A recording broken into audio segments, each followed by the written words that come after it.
Hello and welcome back to the There Is a Floodlight That Never Goes Out podcast. As always, I'm joined by my sidekick Ed. How are you, mate? I'm good, thank you. And on today's pod, we're going to be previewing the games of match day 44 in the Championship, whilst also briefly skimming over match day 43's results in the process. Let's kick off then with the 12:30 kickoff at Dean Court.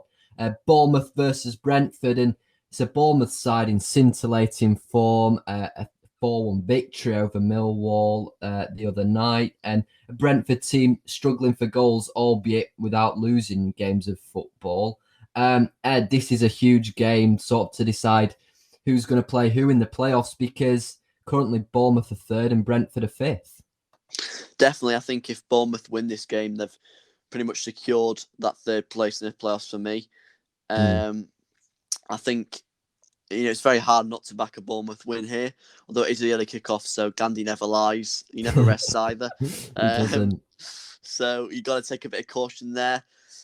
When Bournemouth are sticking four past a Millwall side who have got, let's face it, one of the best defences statistically in the league. You got to give him credit, and all that under Jonathan Woodgate, you'd imagine is quite a defensive-minded coach. I think Brentford, they seem to have just plateaued out with their season. Obviously, they'll be gearing up for a playoff campaign, but they need to make sure they get a bit of form in before that game. Because then, the two games they'll have there, possibly three, if they go through. I think this game, like you said, there isn't actually too much riding on it, other than who plays who in the playoffs. A couple of weeks ago, this would have been a huge game. But now it's still a big game. But, I'm going to ignore Gandhi and I'm going to go for a Bournemouth win. Yeah, I think you hit the nail on the head with that last quip, in the sense that if we looked at this a few weeks ago when we first started the podcast, we'd have been looking at a Brentford side who was still hot on the tails of Watford, and a Bournemouth side who, there were doubts over whether they'd finish in the top six. And, let's face it, those doubts have been quashed. I mean, they've been on unbelievable run of victories, except the Southampton FA Cup defeat since we turned them over.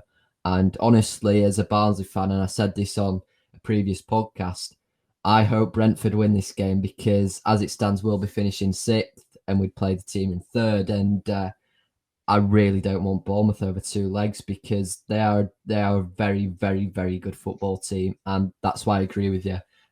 Although, as you said, Gandhi never rests, and his famous words will probably come true, I can't see anything other than a Bournemouth victory. Moving on then to a game that, I'd argue that it means literally nothing other than, for the race for the title, and that is Queen's Park Rangers versus Norwich. And Norwich, two defeats in a row, and honestly, I couldn't probably tell you when that last occurred. They've been on brilliant form, but a defeat to a good Bournemouth side, albeit with 10 men. And, then a defeat to a good Watford side at home. And it's left Watford with a real shot at the title, and, a QPR team as well, who, with Lyndon Dykes hot in form, look very good. I mean, Ed, how do you see this one panning out? Like you said, it's a bit of a dead rubber here. Very little riding on it other than pride. Norwich, if you've just got promoted, the last sort of teams you want to be playing post big night out, hangover ridden, it will be, the teams they've played. But, they won't care the slightest. Like you said, Lyndon Dykes, he's had a very barren mid-season, and then at the he just turned it on right at the end. I see a draw here. Neither side will particularly be pushing for it. I think Norwich, okay, they might, want to go on and win the title, but no one really ever remembers the title, do they? No. They only, remember the promotion. So I'm going to go for a 1-1, 2-2 draw here. I think both these sides have got a lot of goals in them, and yeah. Yeah, I think you're right in saying that it's probably most likely going to be a draw. I think a few weeks ago, as I said, I'm probably going to come back to this a lot now because we've got a fair amount of podcasts under his belts, but I'd have always probably backed Norwich for a win. But QPR look very good at the minute, and if the game went on for another, if the season went on for another 10 games, I could really see them mounting a playoff push with the way that they're playing at the minute. So yeah, I'm going to agree with you on this one. I think it'll probably be a draw, and if I was to go on the side of risky, I'd probably back QPR. I think they're really good. Moving on then to what is, let's face it, the most dead rubber game ever. Sorry. Have we not already had this game? Like, I'm sorry. It feels like we speak about it's a this game every disgrace, week. mate. It's a disgrace. I mean, Nottingham Forest, when are you going to play a game that means something? I mean, please. You're killing us. You are killing us. Of course, it's Forest versus Stoke. Forest absolutely robbed Birmingham. Let's face it. It was a robbery. With a 1-1 draw there on Wednesday, and a Stoke team who got beaten at home by Coventry. And let's face it, Stoke don't look in great form, and Forest played atrociously on Wednesday. So you know what this means: 0-0. But Ed, sorry, I've got to ask you, even though you probably don't want to answer it, how do you see this one panning out between 13th and 18th? I agree with your sentiment of a sort of ball draw. Occasionally, these sort of games, that they come to life against all odds and give you a surprise result. But I really don't see it happening here. Both these sides on the beach already, really. Both very similar sides in terms of well-drilled, organised defensively. This season going forward, I've had very little. Stoke it's been the most Stoke season possible for the It Potters really has, yeah. this season. And for Forest, they'll just take this championship survival after the horror start they had. So I'm going to go for a 0-0 draw here. Not one that will live long in their memory. And yeah. Yeah, I mean, the only probably important tagline of this game for me is seeing Jimmy Garner playing probably what's going to be his third last game in this league. I mean, the kid's a class act, and apart from him playing for a pretty average, if not below average, Forest side this season, it's been a pleasure to have him in the Championship because I think he'll play for England. Brilliant player. Moving on then to a game which you could class as dead rubber, but I'm not so sure Huddersfield are just out of the mire yet, and that is Blackburn Rovers versus Huddersfield Town. Now, Blackburn, we said a few pods ago that they needed to get rid of Tony Mowbray. They've stuck with him, and really their form's not really picked up. We saw their draw at Cardiff. We thought, here they go. Then they win the game after that, and you go, well, they might end the season, in a good vein of form, and then they lose to Sheffield Wednesday, and you're looking at Blackburn again. You're just going, they're so inconsistent, and you're looking at Huddersfield as the same way and saying, Chino Carlos's tricky terriers aren't that good. How do you see this one panning out, Ed? I see a Blackburn Rovers win here. Obviously, we'll speak probably a bit more about that game when we cover Wednesday. But to talk about Blackburn, they were very poor. Tom Tribal, I thought, was excellent. Yeah. Tony Mowbray, though, he did his classic. I think it was 4 subs he did this time in the second half at once. And, I can see the argument for such a move, but in reality, all it means is you're really playing 2/3 one game and a third completely different, and you need that continuity. They created very little, to be honest, going forward. Adam Armstrong, he was a disappointment. Harvey Elliott, though, a word on him. Number one, credit to him for laying the wreath before kick-off at the Cop. I thought that was a really touching thing. And also, you could see his class. Genuinely, some of the balls he was spraying about, his vision, everything about him was excellent. And I certainly see him as that sort of Mo Salah prodigy.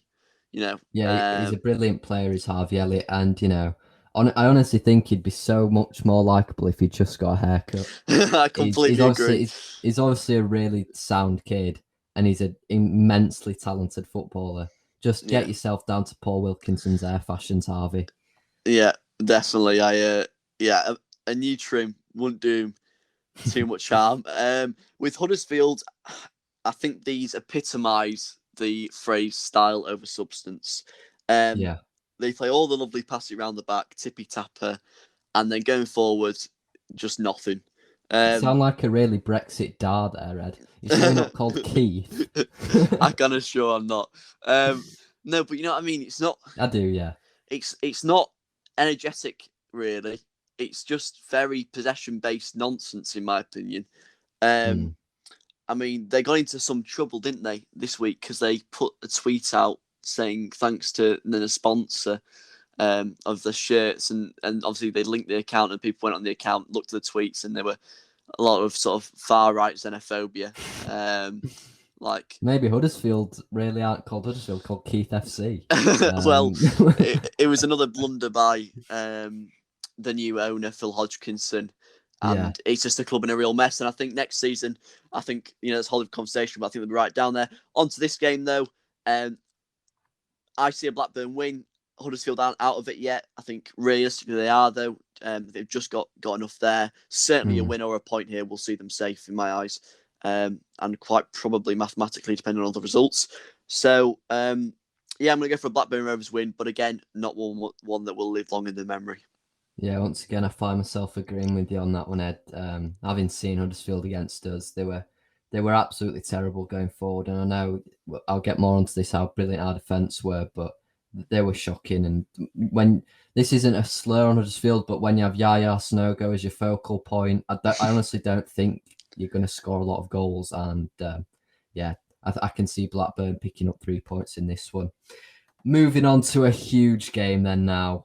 And I'd never thought I'd be saying this, but Wayne Rooney's Derby County are in very, very deep trouble now. And this is a must win against Birmingham. And, Ed, I'm going to ask you about this. What could be the consequences if they don't pick up 3 points in this one? Relegation. It's as simple as that. And they're playing Birmingham at the worst possible time.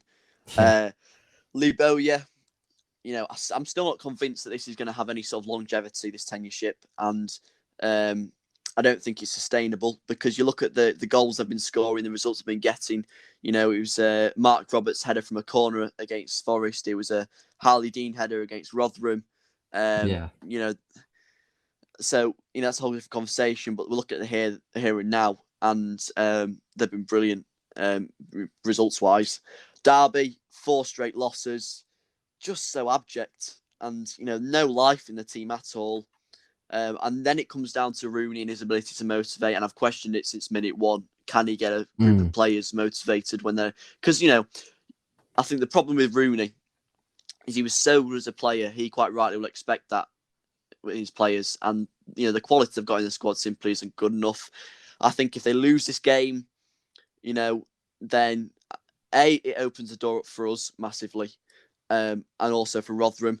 I mean, Derby and Rotherham, I saw a tweet earlier. It was like the Chuckle Brothers in terms of to me, to you. Every time one wins and one loses, it then reverses. Neither one seems to want to stay up. But I see a Blues win here, and I'm praying for a Blues win because, I'll mention this a little bit later, but the hope is starting to just creep back in. And I really don't want it to. Yeah, I'm in agreement with you on this one, I think.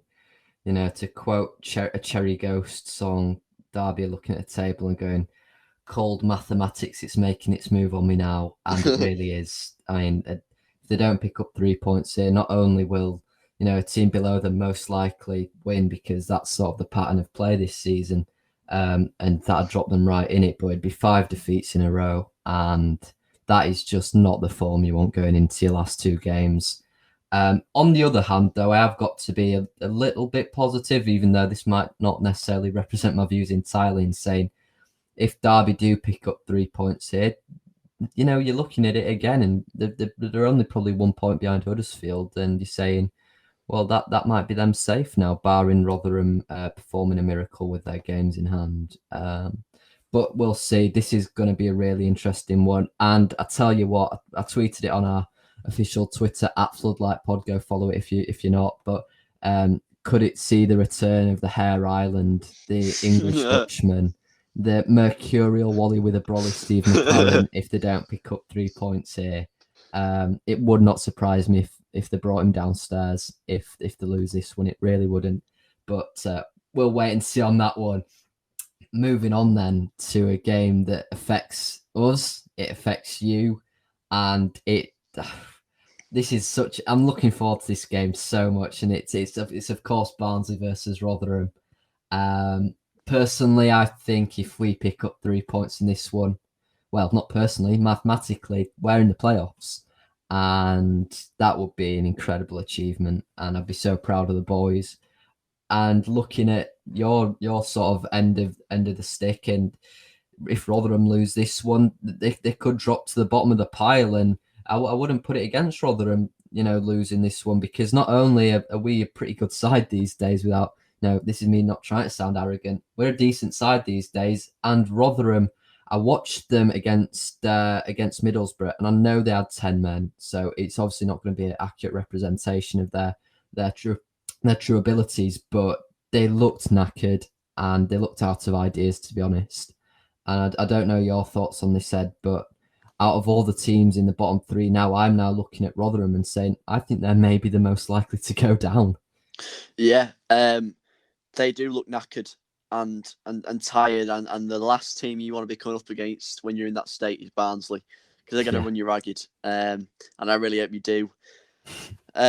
Both quite pragmatic, direct footballing sides, but it's very rare that I'm willing on the Tykes, but you Reds, that's it. I've said it.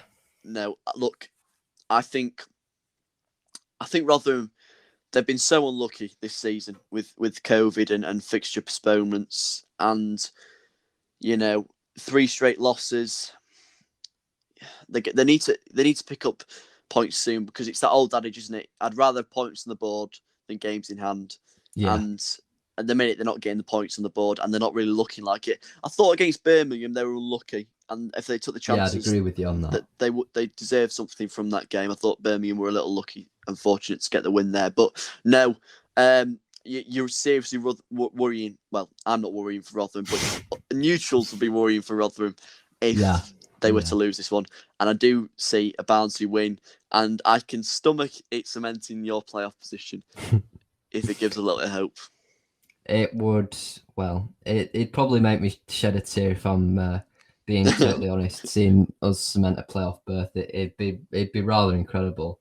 And I do want to talk about, this is probably the only, one of 2 games that we'll talk about in detail of the midweek fixtures, but I do want to talk about our win over Huddersfield. And it really was a sensational response to our loss at St Andrews on Sunday. I mean, we absolutely thumped them. And I know we only won 1-0 thanks to Double D scoring yet again. But seriously, I think this was top. Doug O'Kane said it, and I agree with him. Top 5 performance of the year for me. And we could have had 4 or 5 on another day. Huddersfield were abject, but I'd argue that's because of how good we were. And shout out to Michael Solbauer. I've not always, I'm not knocking the lad. I think he's a good player, but I think this season he's probably not been at his best at times, and he was unbelievable against Town. They literally just could not get past him. It was like watching a prime Franco Baresi.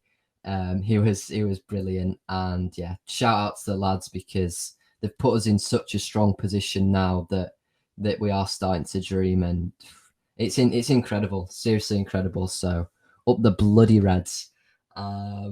Moving on then to a game that even last week you'd have said is probably a huge game at the bottom, but now Coventry looks safe, and Preston are almost certainly safe. So Ed, Coventry v Preston, how do you see it going? I see a Coventry win here, purely based, 4 wins out of the last 5. Preston, I think they have now mathematically secured their safety. I think you got to give huge kudos to Mark Robbins for the way he turned them round. It's just back end of the season, because I seriously thought they were going to go down, but they've been incredible. They're now above Bristol City, Blackburn Rovers, sides they were so far off at points. And so credit to them. They deserve it because, like I said, I think everyone is in agreement that they're one of the best sides to watch on their day, and they really deserve to be down there. I didn't think for the majority of the season, and they've got a lucky break and they took it, and fair play to them. Preston, again, it's just sort of see it petering out the rest of the season for them. Obviously, looking into the summer and then a rebuild, so I doubt they're going to be. Like I said, it's a bit of a nothing game, this, which is surprising considering the situation a few weeks ago. But I see a Coventry win. Yeah, and I think you may be being a tad unfair on Cov. I think they were like I said. I think we're quite poor at St Andrews, but credit to Coventry that they were brilliant. And Yeah. I think Coventry are a side who I have praised on here in the past, and next season Coventry are going to be a force to be reckoned with. I mean, they might not do what we've done this season in the sense that they're going to be pushing for the playoffs, but I can certainly see them taking on the role of maybe a Millwall where they're there or thereabouts for most of the season, and there's no point where you're even looking at it and going they're going to drop below, sort of 12th. And yeah, Mark Robins, he has to get credit for what he's done. He's done there. I mean, I think he's a brilliant manager. I really do think he's a brilliant manager. But yeah, he's that Coventry side is very good, and I agree with you. I think that they'll do the Lily Whites in this one. I'm probably going to let you introduce this one, Ed. It's Neil Warnock versus Jamie Smith, and you take it from here. Yeah, return of our old foe, Colin. Look, he's already been piping off saying, "Oh, I was disappointed we beat Rotherham." I've told the lads to work doubly hard against Wednesday, and it's like, come on, Colin, you're a pantomime villain at best now. Borough, we beat them in the reverse fixture. Obviously did us a favour by beating Rotherham. Chuba Akpom scoring a rare goal. Obviously, they've had a few off the field issues this week with Assombalonga and Ashley Fletcher. Yeah. Seemingly not played their last games for the club and will leave on a free in the summer. So obviously that limits their options up front. Because you'd say on the day that they're the two main choice options. Yeah. For Wednesday, there's no underestimating the size of this game. The result against Blackburn Rovers on Tuesday, it really started to make you sit up a little bit more and think, hang on, results went our way with Derby and Rotherham losing. We could do this. I'm not sure if you're aware, but you probably will be. Derby's the last game of the season, so that's why it is. It's honestly, I'm just going to probably interject for this little bit now. I'll let you continue, but I am looking forward to that game so much.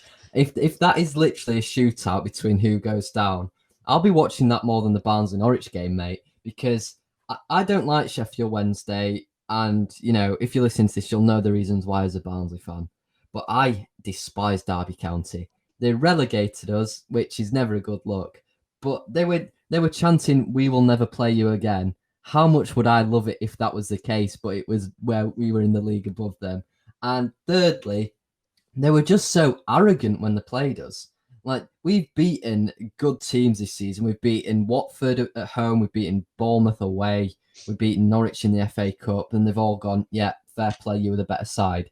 But we drew at home 0-0 to 21st place Derby. And all of a sudden, we're the most direct team Wayne Rooney's ever played against. And they don't think about anything other than hoofing it up the pitch. So, yeah, that game is going to be like Christmas for me, that seeing either you or Derby go down, if that is the case. And God willing, I'd actually want you to win because I want to see that. Yeah, I think they're the most... This podcast is a basically slander Derby podcast at times. It is. It is. It isn't anything historical. It's just the team, the personnel they've got right now, what they've done in the last decade. They deserve it, to be honest. And onto the game against Borough, I'm obviously going to back a Wednesday win. I always do, unless it's ridiculously obvious we're going to lose or get a draw. I think Borough, take Colin out of the equation, 1 win in the last 5. They're looking dogged, tired on the beach. Put Colin in the equation, and personally, they're looking dogged, tired on the beach, and it'll make little difference. I don't look at that team and see anyone there who, they'll just be on, they'll be playing the game. They'll lay Colin on the sidelines, be like, yeah, he's on one. It's Wednesday. You know what I mean? Just leave him. He'll hyperventilate. I'm sure he'll calm down in 2 to 3 days when we lose. Fucking hell, right? You lay that for 90 minutes. 100%. But no, in all seriousness, if we can beat Borough, then go and beat Forest, and points permitting, we're in with a chance of Derby, with the Derby game. My heart couldn't take it. It really couldn't. But yeah, I think this game's huge. Lose this game, we're down. So yeah, we've got to win the remaining games, but like one game at a time. And Borough, you'd say, are quite an attractive side to play right now. Obviously coming off the back of win against Rotherham United, but I've said it before, say it again, they always seem to lose. Somehow 10th. So yeah, I'm going to go for a Wednesday win. I'll go 2-0, Josh Windass, and you know what? I'm going to fancy a little cheeky Tom Lee's header. Bloody hell. We've also got quite good form up at the Riverside. You have. I think it was this time last year. Well, not this time, but last season when we played them up there. We scored 4 in the first half. I seem to remember, and won 4-1. I remember an Adam Reach goal up there a few seasons ago. It'd be nice if he could get on the score sheet, sort of leave us a departing gift, because I do think he'll be off personally. But against you signed him from Borough, didn't you? I mean, yeah, that would be nice. It'd be nice if you got a bit of revenge on Borough, considering they robbed you of £5 million for him. No, I'm going to take exception to that. I'm going to nibble. I've bit on that one, because that is not a waste of £5 million. I think he's been worth every penny. No, I'm not. I think he's a good player, actually. I think Adam Reach is a good player, and I'd happily have him at Barnsley. But £5 million? No, well, come on, 5 mil. If you isolate this season, of course, it's daylight robbery. But this season, especially the start, I think, was it the start of the 18-19 season, and that whole period on Yoss back in the 17-18 season. Yes, back in 17-18 season, start of 18-19, we were so poor, and he was the only man consistently putting 8 out of 10 performances in. He scored his fair share of wonder goals. It's really unfortunate how it's ended. I'm making massive assumptions here, but I just don't see him staying unless we possibly stay up miraculously. Yeah. But I think he's been a great servant, and £5 million in the market nowadays, we've had a lot worse deals, I'll tell you that. But no. Let's move on though to Watford Millwall. Let's leave Wednesday in the past, thankfully. And where they belong, let's face it, Reds. They've not been relevant since 2000. Not going to nibble to that. Watford, title hopes are still on. Promotion pretty much in the bag, really. Millwall, they've had a little bit of a slump in the last 3 games. Again, sort of end of season, sort of abjectness, really. How do you see this game going? I think it's actually quite a tough one to call. Like you said, Watford seemingly guaranteed themselves a return to the Premiership, and I think you could tell by the reactions their coaching staff after their win over Norwich. It wasn't just a victory over the top of league side. It meant much more than that, and I think, to be honest, I can sort of imagine a scenario where Xisco Munoz has said to the Hornets squad, where 85 points, that'll get us up, and they've hit that landmark, and they do look up. But the only reason why I say it's a tough one to call is Millwall just they seem to have this knack of picking up results when you least expect them to, and it wouldn't surprise me if maybe not 3 points that they'd pick up in this game, but it wouldn't surprise me if they went to Vicarage Road and did a job on Millwall. Maybe Millwall did a job on Watford. Maybe picking up a 1-1 or seeing out a 0-0, and it's I think it's quite a tough one to call. I'm gonna say it's gonna be a draw in this one. I mean, it's a strange fixture. Yeah, I think that win against Norwich was huge because they lose that game and, they're only 5 points ahead of Bournemouth. I say only, but you got to then take, in reality, that they'll be coming off the back of 2 straight losses. They would have been Bournemouth on the incredible run of form they're on, and you'd be starting to worry if you're a Hornets fan, thinking, hang on a minute, we're not out, we're not out of the league for definite.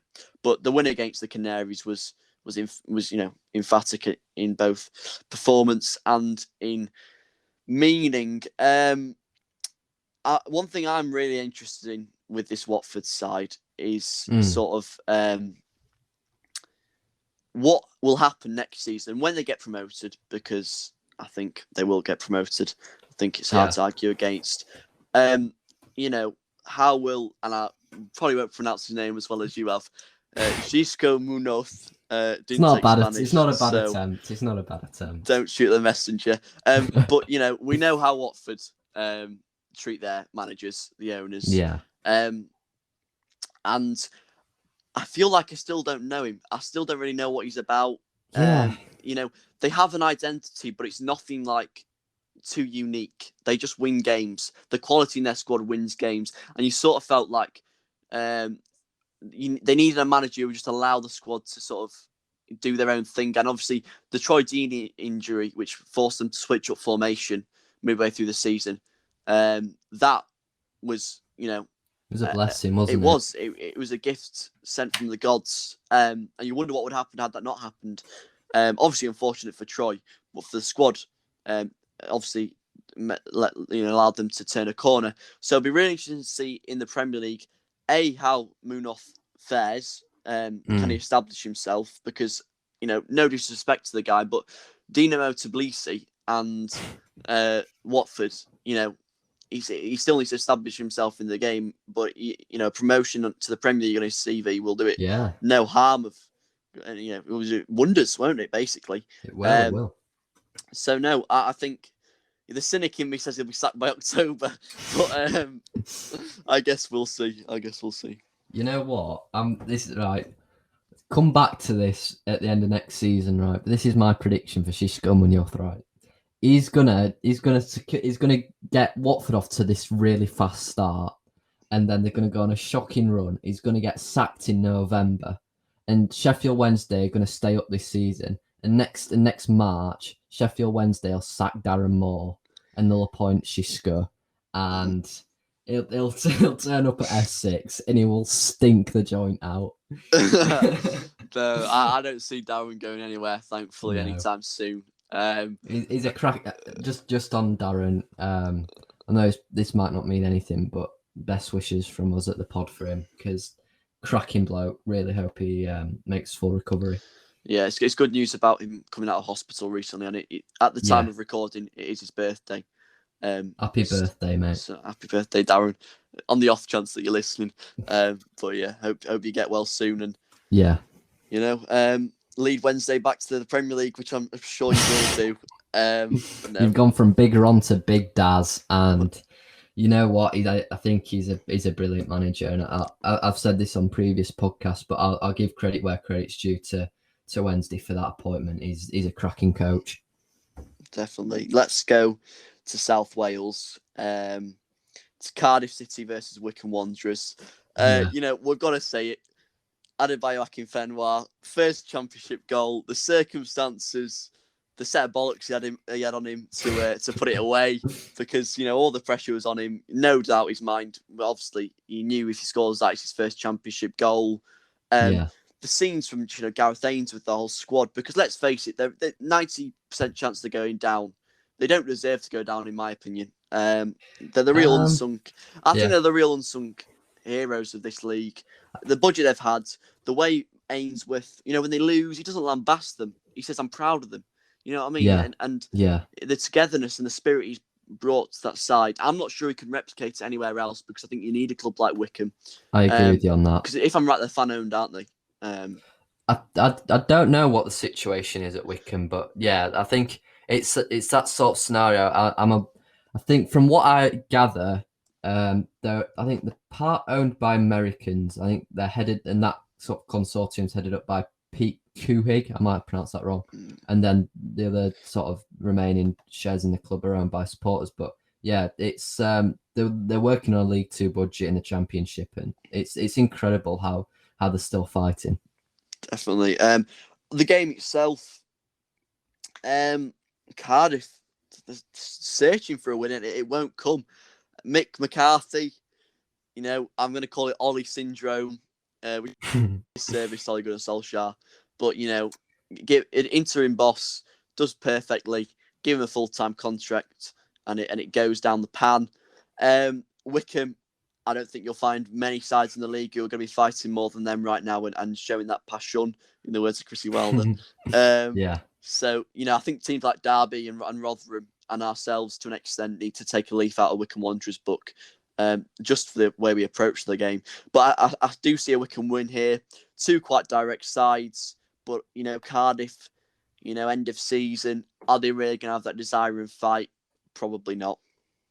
Yeah, I'm in agreement with you on the sort of the desire of the Cardiff team, and what have they got to play for. But I've seen it a lot of times with Wycombe this season where they will go toe to toe with teams, and I've got no doubt that they'll go toe to toe with Cardiff. But Cardiff might literally just be a case of, right, we're bringing Harry Wilson off the bench, and Yeah, Wilson comes on, scores 30-yarder, and then it's like, what can you do against that?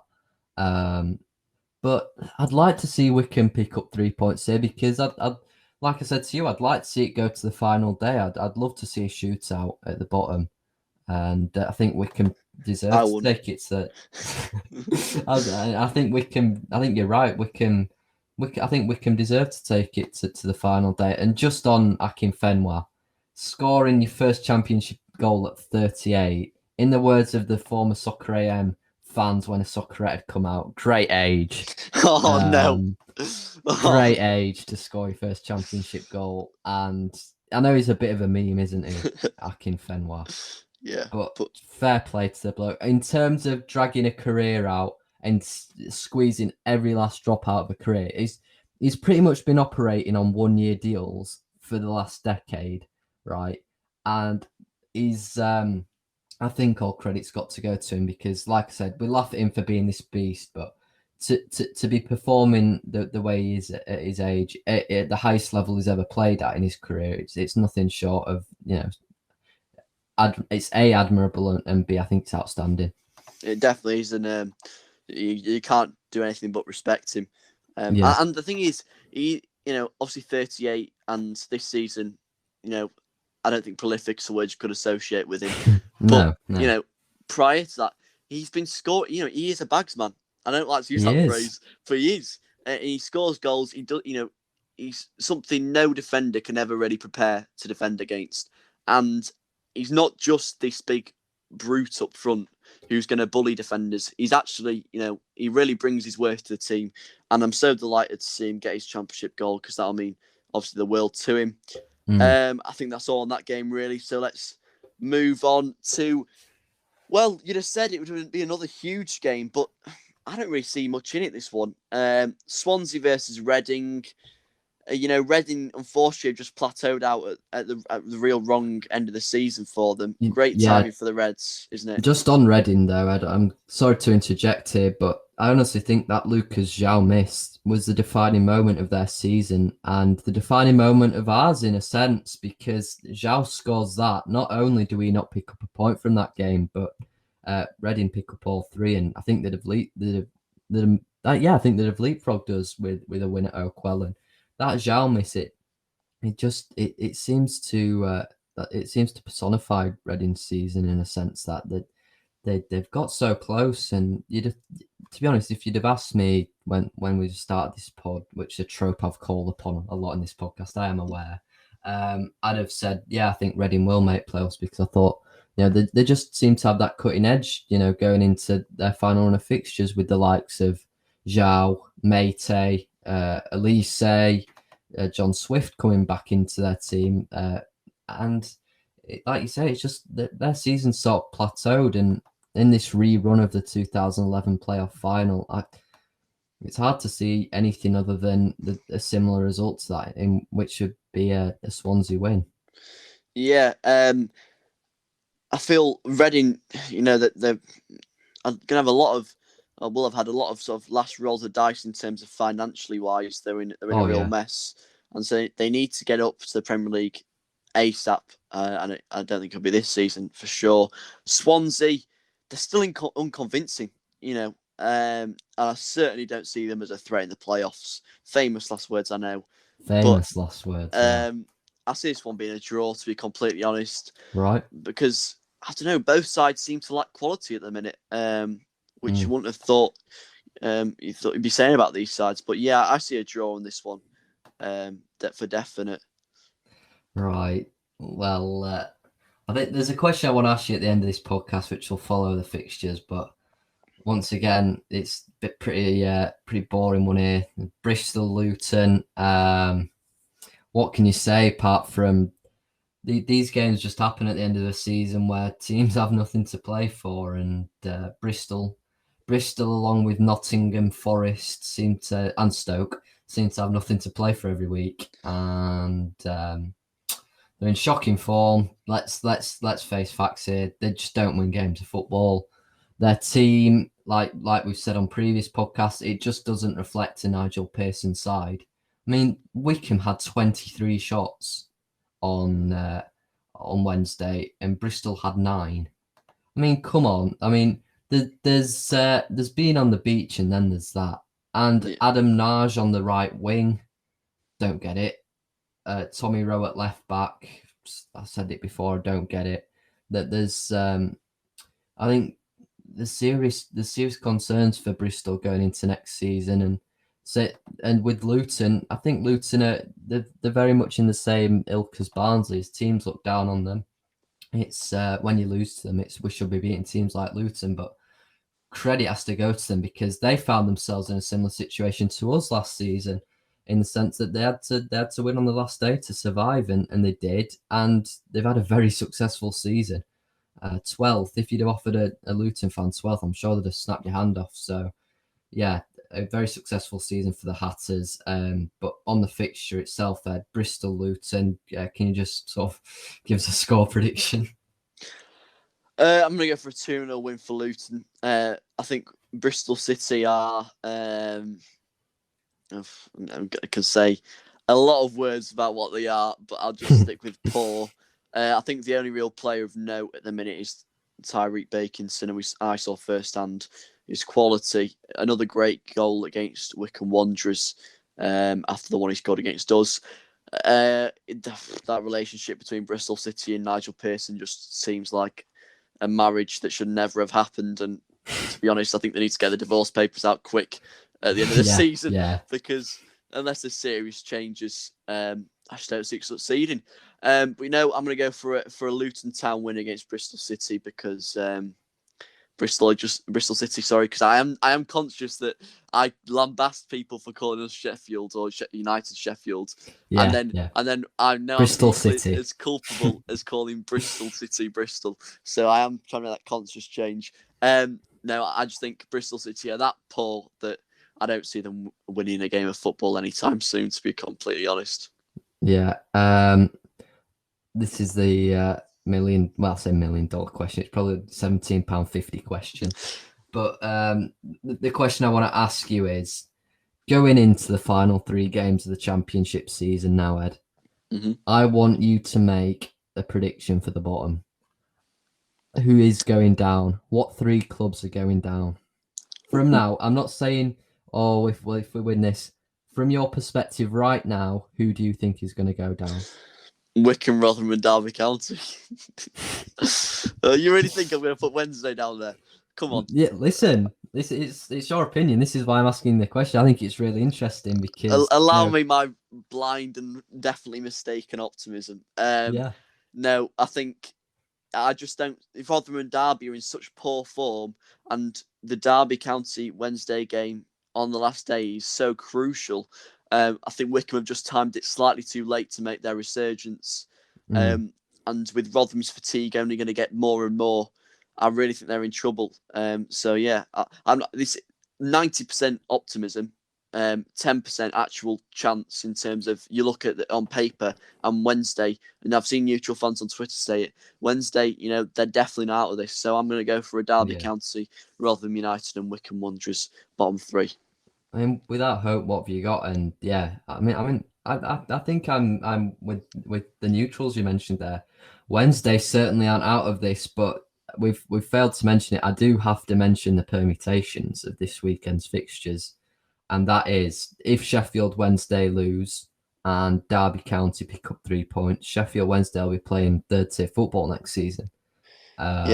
So it's huge this weekend set of fixtures, and you've got every right to believe. And yeah, look, we stayed up with a 5-point deficit with 2 games to go against Forest, who at the time were 6th, and Brentford, who at the time were 3rd. And anything can happen in this great league, and it's what makes the league so great. Once again, if you've stayed right till the end, we really do appreciate your time and the support you give in the podcast. It really doesn't go unnoticed. The support, quite frankly, has been a bit overwhelming at times. So thank you very much for that. As always, please give the video a like. If you have liked it, drop us a comment, which would be very nice if you're listening on YouTube.